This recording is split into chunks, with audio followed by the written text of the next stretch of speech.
After letting the dust settle a little bit after this exchange with Draymond Green in the Golden State Warriors' last game versus the Orlando Magic, Steve Kerr spoke about it again and got honest about the Warriors. After the dust finally settled from the heated sideline exchange between Steve Kerr and Draymond Green during the Warriors' blowout win over the Orlando Magic, Kerr did something that immediately caught the attention of the entire NBA world. He didn't deflect. He didn't hide behind championships. He didn't pretend it was business as usual. He got honest. Not just about the argument, not just about Draymond, but about the Warriors themselves. And in doing so, Steve Kerr may have delivered the most revealing assessment of the Golden State Warriors we've heard in years. Yeah, we talked today. We had a great chat, and frankly, what night is it? What day is it? Wednesday. So Monday night. Yeah. Monday night was not my finest hour, and that was a time I needed to be calm in the huddle, and so I regret my actions in that exchange. Because yes, Golden State won that game 120-97.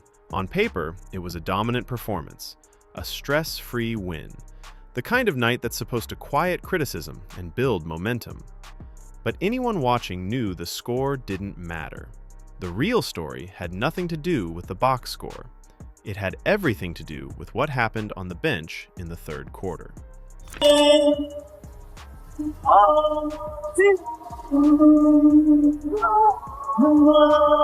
Midway through the game, Steve Kerr and Draymond Green got into a heated argument on the sidelines.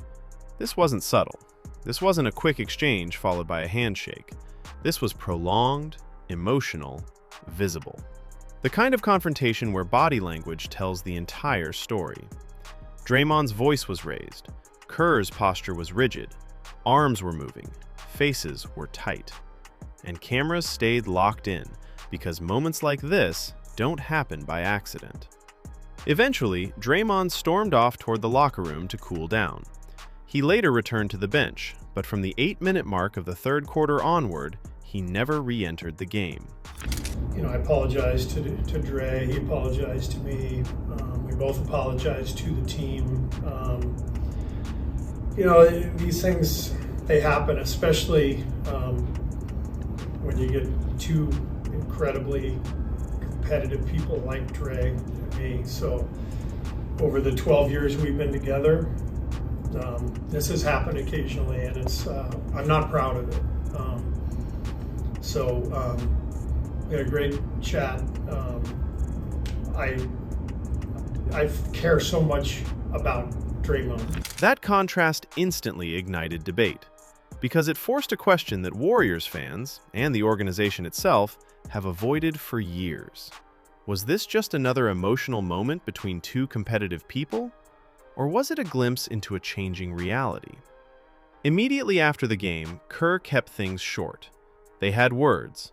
Draymond needed to cool off. End of discussion. Classic coach damage control. Protect the locker room. Protect the player. Protect the franchise. But then, days later, Kerr reopened the conversation. And this time, everything changed. I'm expecting the very best version of Draymond tomorrow.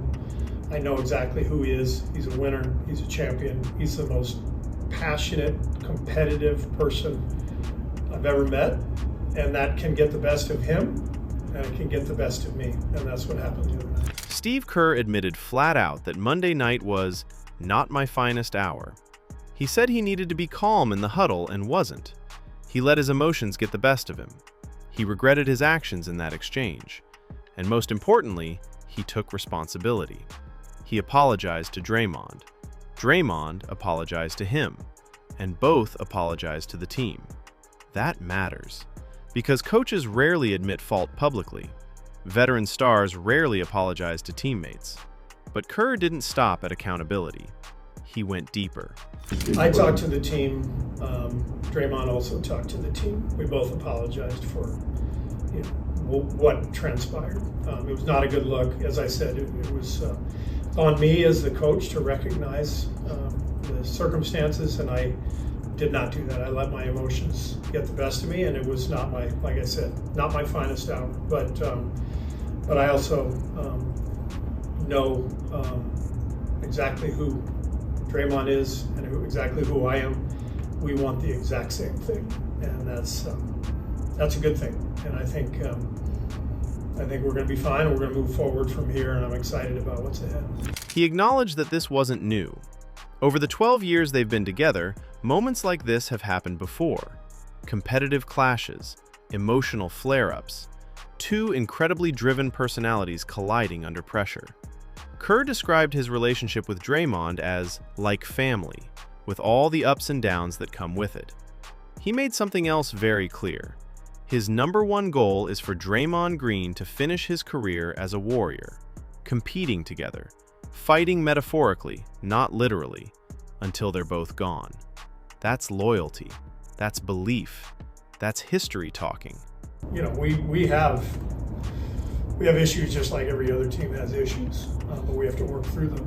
And I believe that this was a major step in that happening. And I feel really good about where our team is on the floor, about where we're heading. I see the potential to do exactly what we did last year, to really go on a run and give ourselves a chance. And where we are as a team, as an organization, most important thing for me is for guys to recognize that there's beauty in the struggle. But then Kerr said something that quietly changed the entire conversation. He admitted what everyone already knows, but what very few people inside the organization have ever said out loud. The Warriors are no longer the team they once were. He called them a fading dynasty. He acknowledged they're not the 2017 Warriors anymore, not the team that dominated the league, not the group that walked into arenas knowing the game would be over by halftime, not the juggernaut that overwhelmed opponents with inevitability. That admission matters more than anything else he said, because arguments hit differently when you're winning championships. When banners are going up, emotional blow-ups get labeled as passion, competitive fire, proof that everyone cares. But when you're sitting around 500, fighting just to stay relevant in a brutal Western Conference, those same moments stop looking like fire. They start looking like fractures. And that's the uncomfortable reality Golden State is facing. Draymond's post-game comments only added to it. He admitted his temper spilled over. He said he removed himself because the situation wasn't going to get better. And then he said something revealing, that when you've been around people for a long time, a certain comfort allows these moments to happen. Translation? This wasn't shocking to anyone inside that locker room. But familiarity doesn't mean sustainability. On the court, the numbers raise difficult questions. Draymond entered that game leading the entire NBA in turnover percentage. Not near the top, not top 5, #1. And when he exited the game, the Warriors immediately played their cleanest basketball of the night. That doesn't erase what Draymond still provides. His defensive communication is elite. Golden State remains near the top of the league in defensive rating, steals, and assists. His IQ, leadership, and edge still matter. But the margin for error is shrinking. When turnovers pile up, when emotions spill into public confrontations, and when the team visibly thrives, even briefly, without you on the floor, the old arguments defending intangibles become harder to win. The Kerr-Draymond relationship has survived everything. Championships, suspensions, the Jordan Poole punch, public backlash, internal fractures that would have destroyed most franchises. Kerr has defended Draymond more fiercely than almost any coach in the league would. But during that sideline exchange, there was something different. Not anger, fatigue. The kind that comes when the safety net of dominance is gone. When winning no longer smooths everything over. When patience wears thin, not because you don't care, but because you care deeply and no time is running out. The Warriors aren't contenders right now. They're stuck in the middle. Steph Curry is 36, carrying an enormous offensive load while managing injuries.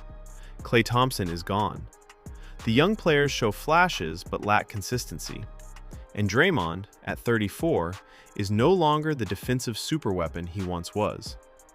His value has always been tied to context, elite shooters, a system designed to maximize his strengths. Remove that context, and the weaknesses get louder. Which leads to the uncomfortable question people keep asking. Could Draymond ever be traded? Realistically, probably not. His legacy is Golden State. His value is Golden State. Any other team wouldn't just be acquiring a declining player. They'd be inheriting volatility, history, and emotional weight. And Draymond knows this. When he talked about being around .500 and suggested mediocrity isn't acceptable, it didn't sound like denial. It sounded like awareness.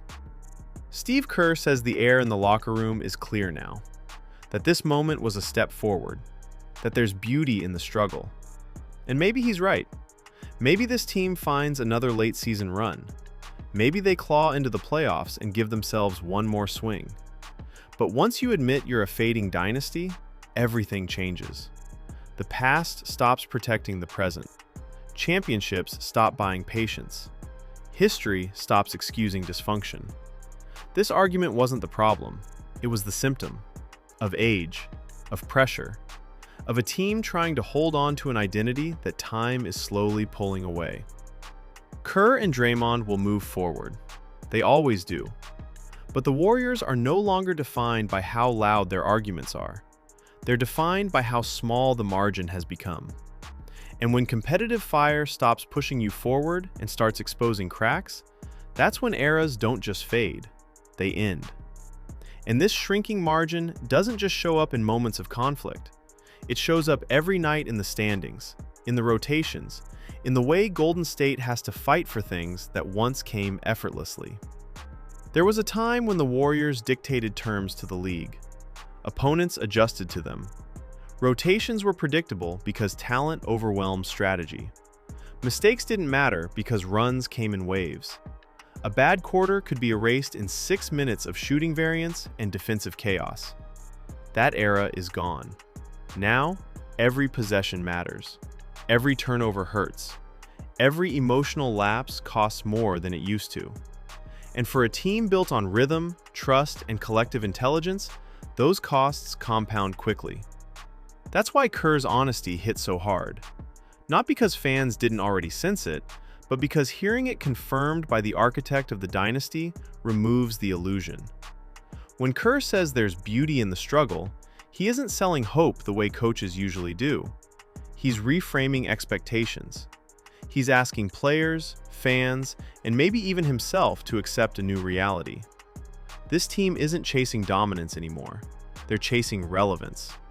That changes the emotional stakes. It changes how arguments land. It changes how patience is measured. And it changes how leadership is perceived. For Draymond, that's especially difficult, because his entire career has been defined by leverage. Leverage created by winning. Leverage created by defense turning into offense. Leverage created by knowing that even when he crossed lines, the team needed him more than he needed them. But leverage fades when outcomes change. When Golden State was winning titles, Draymond's volatility was tolerated, even embraced. It set the edge. It intimidated opponents. It gave the Warriors an emotional gear no one else could match. Now, when the team is hovering around .500, that same volatility doesn't elevate. It destabilizes. And that's the tension Kerr is trying to navigate. How do you honor everything Draymond has been without letting the past dictate what the team must tolerate now? That's not a basketball question. That's a leadership one. It's also why Kerr's apology mattered so much. Not because he was wrong to challenge Draymond, but because he recognized timing and context. In a fading dynasty, authority isn't about volume. It's about clarity. About keeping the group aligned when confidence isn't automatic anymore. That's harder than coaching a super team.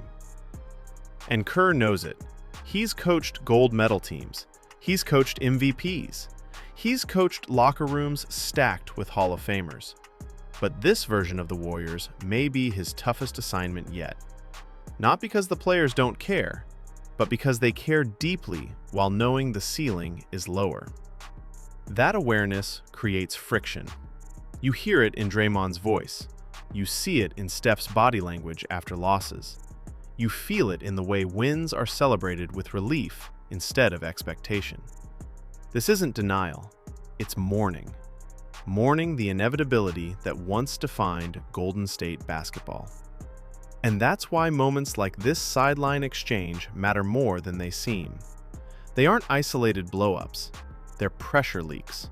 Signs of a group adjusting to life after certainty. Can the Warriors still make noise? Absolutely. Steph Curry is still capable of bending games by himself. Kerr is still one of the smartest coaches in the league. The defense can still lock in for stretches that remind everyone who they were. But now, everything has to align. Health, emotion, execution, ego. There's no buffer anymore. Which brings us back to Kerr's most revealing line. Not about Draymond, not about apologies, but about identity. We know where we are. We know who we are. We know what's possible. That's acceptance. And acceptance is the final stage before transition. Whether that transition leads to one last meaningful run or to a quiet closing chapter remains to be seen. But the Warriors aren't running from the truth anymore. They're standing in it. And once you do that, the league stops seeing you as a dynasty trying to reclaim dominance and starts seeing you as a proud franchise trying to define its ending. How Golden State handles moments like this won't decide a single game. It will decide how this era is remembered.